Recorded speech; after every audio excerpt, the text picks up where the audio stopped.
What's going on YouTube? Rick with Nemesis Racing here. We're back with the 70 Challenger build. Today we are doing the rear suspension, well more specifically the rear leaf springs here. So we have brand new leaf springs here, Mopar XHD factory springs. We'll show you those now, but let's dive into it.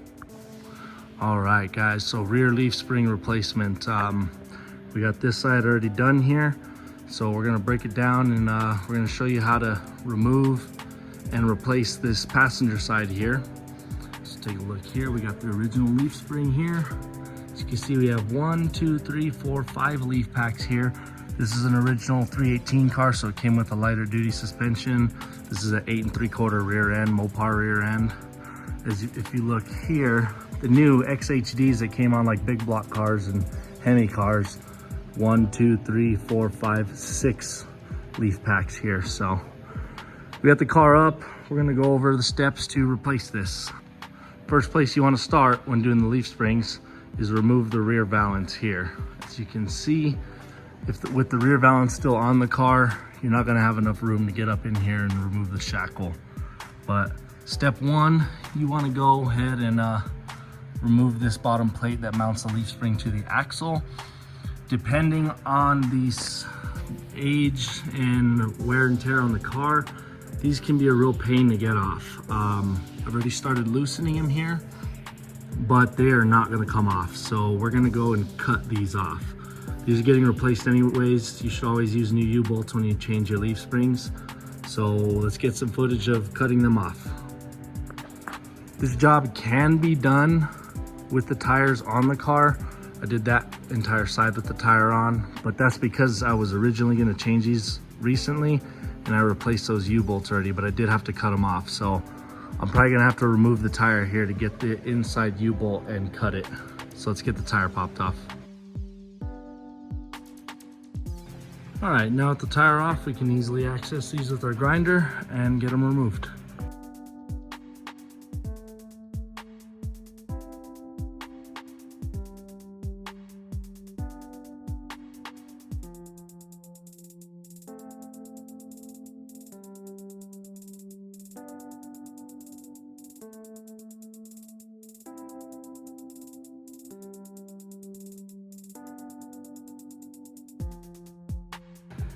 Okay, so you saw that quick time lapse. We got it off.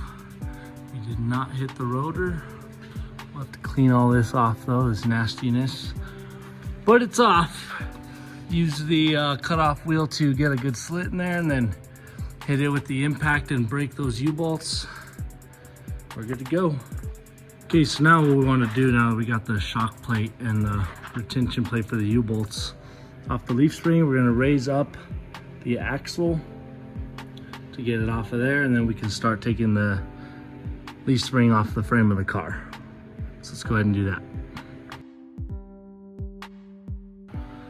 So the next step we're going to take here in removing the leaf spring is to get these 4 bolts up in here off. They're 9/16, we hit them with WD-40 already, so they should come right out.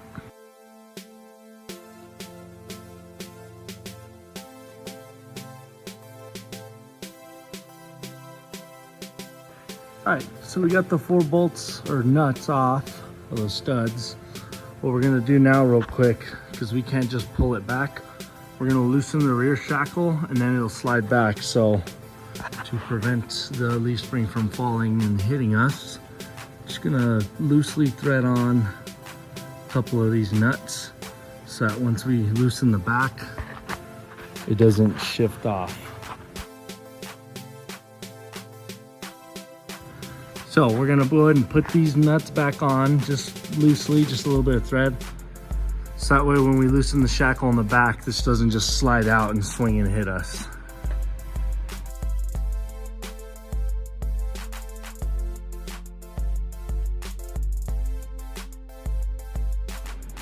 All right, nuts are off the rear shackle. This plate can come off if you want. These are studded through this bracket. So this will hold it in place while we take the nuts off the front over there, and we can just swing this back and wiggle it out.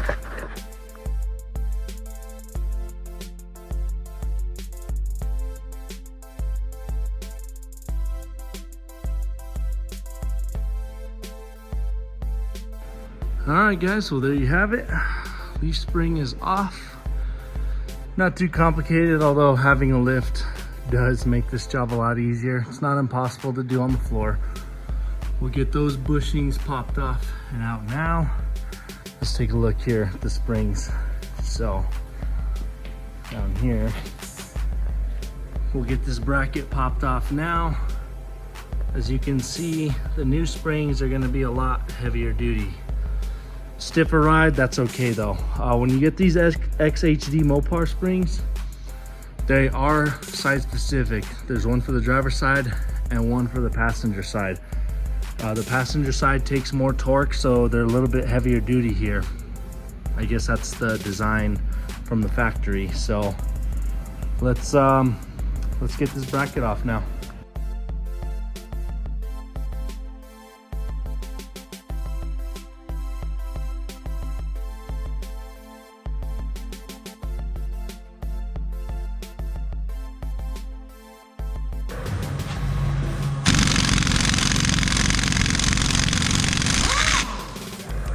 Woo.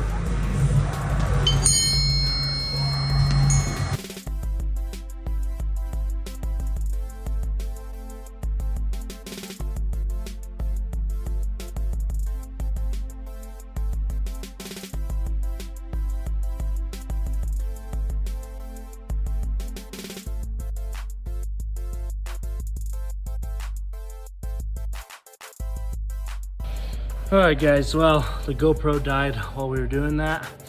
I'll throw a new battery in there for the next stuff, but this is why you change your bushings often.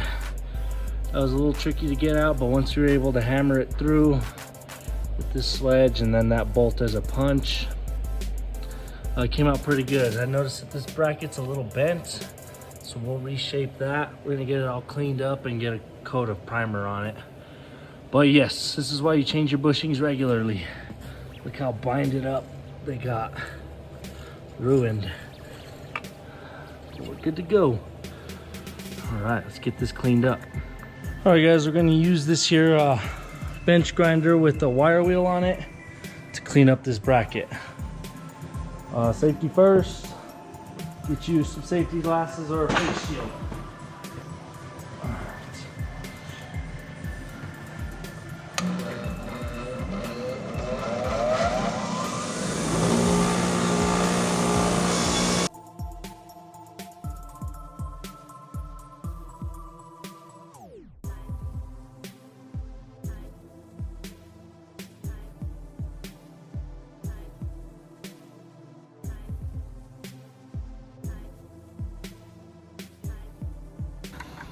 So, all right, so this is what we got here. We're gonna have to hit this with a wire wheel on a drill to get the inside of that, but got a lot of this corrosion out of here. So now let's work on reshaping and straightening that real quick. All right, so this was the edge in question. It's much straighter now. All I did really was place it into the vise like this and clamp it together using the long edge. So like here, worked my way from here to here to here to here, and then yep, got the edge we wanted. All right guys, well this is about as clean as I think we're gonna get it. I'm gonna wipe this down with degreaser real quick and then hit it with some primer. All right, we got it all cleaned up now. We're just gonna hit it with some of this primer and let it dry.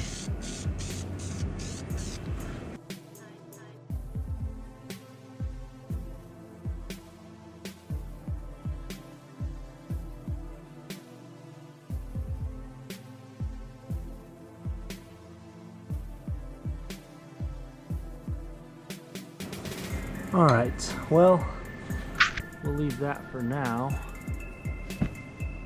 Doesn't look too bad. While we let that dry, we're gonna do the same exact thing we just did to this on the rest of the car, where it mounts to the bracket and then the plate to the leaf spring. So again, just like I said, we're gonna do the same thing here. We're gonna hit this with a wire wheel, get it cleaned up, degreased, and then throw some primer on that as well.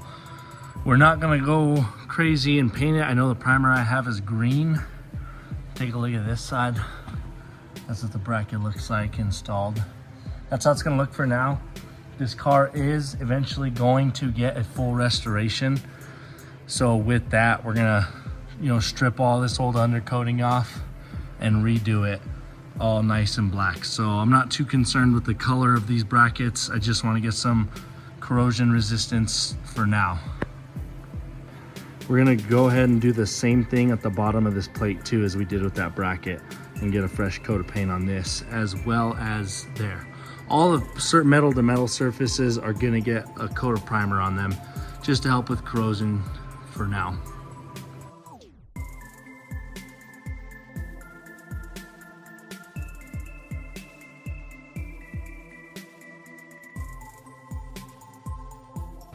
All right, so we got them coated. That's what it looks like. Brackets are ready to go on, so let's install the front bracket to this eyelet here, and we'll get the bushings, new bushings switched out up here. All right, so these are the new bushings for the rear leaf spring and shackle. They come as a set of 4, so you need 1, this is a part number for you, per side. Easiest way to do this is to install the back side onto the frame on the shackle and then swing it up and line the bracket back up into the front. We're gonna raise the axle up a little more just to give us some more clearance, and then we'll slap it right in.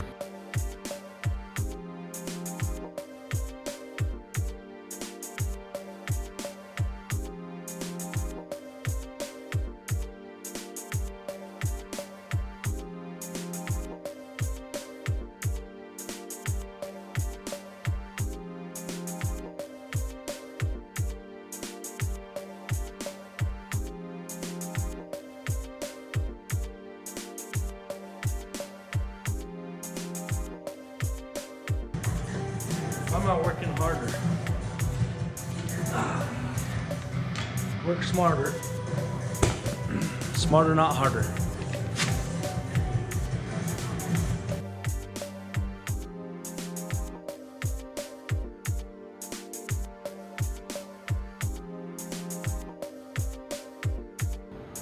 All right, so we got the shackle fastened. Got our bracket fastened up there as well. Now we just gotta lower the axle and slowly guide it into the pin there. We're going for the middle pin, obviously.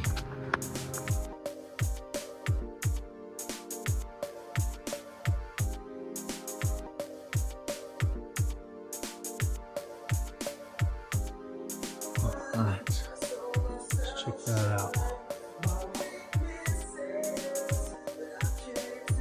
Sitting just about where we want it. There's a little gap, but once we put the U-bolts and the plate on, won't be a problem. Get our new U-bolts put in.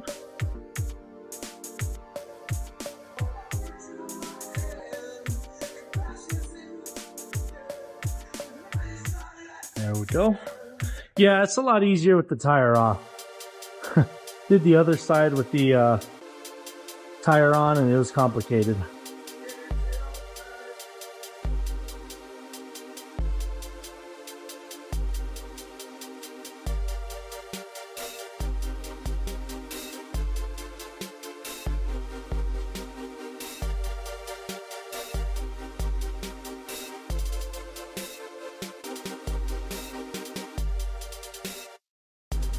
All right, so it's getting a little dark. I had to run to town real quick, but we got this torqued down. Gap looks good, everything looks like it's where we want it. All we gotta do now is torque down that bolt there on both sides. Double check everything's torqued down, put the wheel back on, and we'll check it out. All right, guys, well, everything's buttoned up and tightened up. Before we put the rear valance on, I'm gonna drop it down and take some measurements, see what we got. Before I did the swap on the leaf springs, I measured the rear height. I'll show you the specs right now. All right, so we have front left 24 and a quarter, front right 24 and a quarter, rear left 25 and a half, and rear right 25. So we're gonna drop it down and see what kind of new measurements we got. Okay, so drop the car down, new measurements: front left 24 and a half, front right 24 and 5/8, rear left 25 and a half, rear right 25 and 3/4. So surprisingly, not even much of a difference at all. We're gonna do some things. I want the rear to sit about 1 inch higher, so stay tuned for the next one on that. All right guys, the leaf springs are done. Brought the car out for a little drive. Really nice, except for there's a bunch of drift lubricant around the floor. But brought it out, so I'm gonna show you a couple angles on how the car sits now with the new leaf spring.